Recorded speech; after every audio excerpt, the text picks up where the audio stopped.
$167 billion, 5 dams, the world's largest hydropower project, built on Tibet's Yarlung Tsangpo, right before the river crosses into India as the Brahmaputra, right on top of the most seismically violent fault lines on the planet.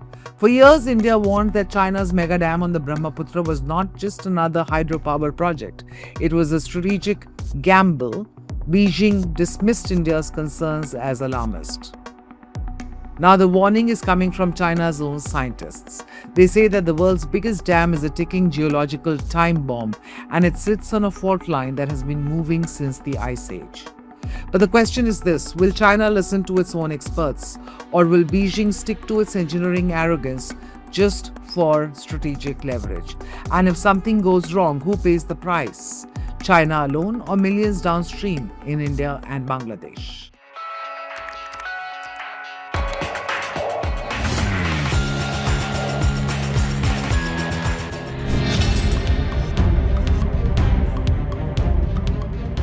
For years, India's concerns over China's Brahmaputra mega dam were brushed aside by Beijing as geopolitical suspicion. It promised there would be no impact on downstream countries. Today, that narrative is collapsing because the latest warning is not coming from Indian intelligence, it is coming from Chinese government-backed geologists themselves. The experts say that the Medog Hydropower Project under construction on the Yarlung Tsangpo is sitting directly above an active geological fault line. The report quotes the Chinese experts saying that the Beijing fault, which has been highly active since the Ice Age, really will have major impact on the structural ability and construction of nearby structures, including dams, roads, bridges, and tunnels, as well as the reservoir area. Now, under regional seismic action, landslides and collapses can easily be induced, threatening the safety of engineering facilities and personnel. This is according to the reports. Now picture this: in such an unstable land, China is building its largest dam, even surpassing the famous Three Gorges Dam that reportedly is slowing down the Earth's rotation.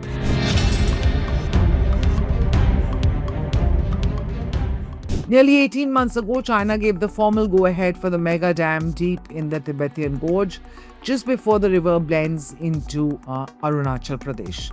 Now, this isn't just a dam, it's the biggest single infrastructure project on Earth, nearly 3 times bigger than the Three Gorges Dam. The scale is staggering: 5 cascade power stations, a generating capacity of around 70 gigawatts, roughly the entire power output of Poland. The price tag, over $160 billion. The location is equally extraordinary. The Yarlung Tsangpo drops almost 2,000 meters within a short distance as it bends towards the Namcha Barwa Mount before entering India as the Siang River. That dramatic elevation drop creates enormous hydropower potential, but it also creates enormous geological danger. The region lies within the Himalayan seismic belt, one of the most earthquake-prone zones on Earth. The same tectonic forces that created the Himalayas are still active today. Chinese scientists now say that the project sits above a fault that has remained active since the last ice age. That means the ground itself continues to move. Many assume this is China's internal matter. It isn't. The Yarlung Tsangpo becomes the Siang in Arunachal Pradesh, and then it becomes the Brahmaputra in Assam before flowing into Bangladesh. So millions depend on this river. It supports drinking water, farming, fisheries, transportation, and one of the world's richest river ecosystems. Any disruption upstream does not stop at the border. If water is suddenly retained, downstream flow changes. If emergency releases happen, flood risks increase.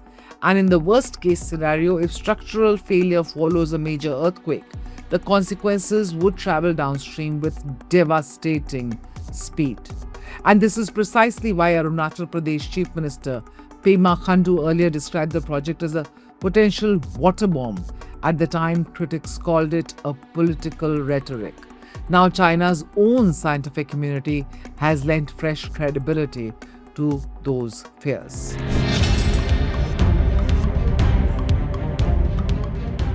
China says the project is about clean electricity. This is only one part of the story. Whoever controls the source controls leverage. Unlike many international rivers, the Brahmaputra has no comprehensive water sharing treaty between India and China.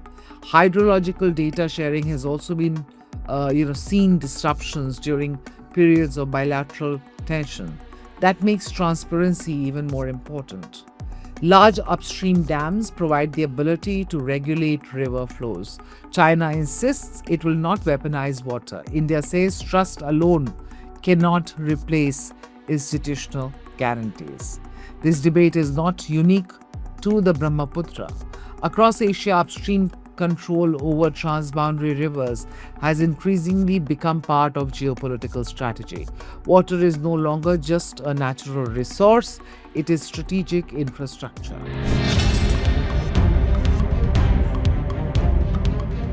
India isn't just protesting, it's building.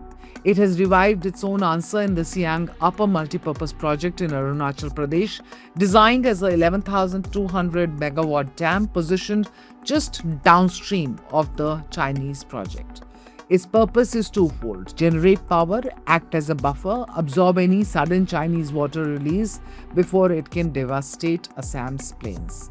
So there are now two mega dam stories running in parallel. Beijing racing ahead in Tibet and Delhi trying to catch up, one protest and one review committee at a time.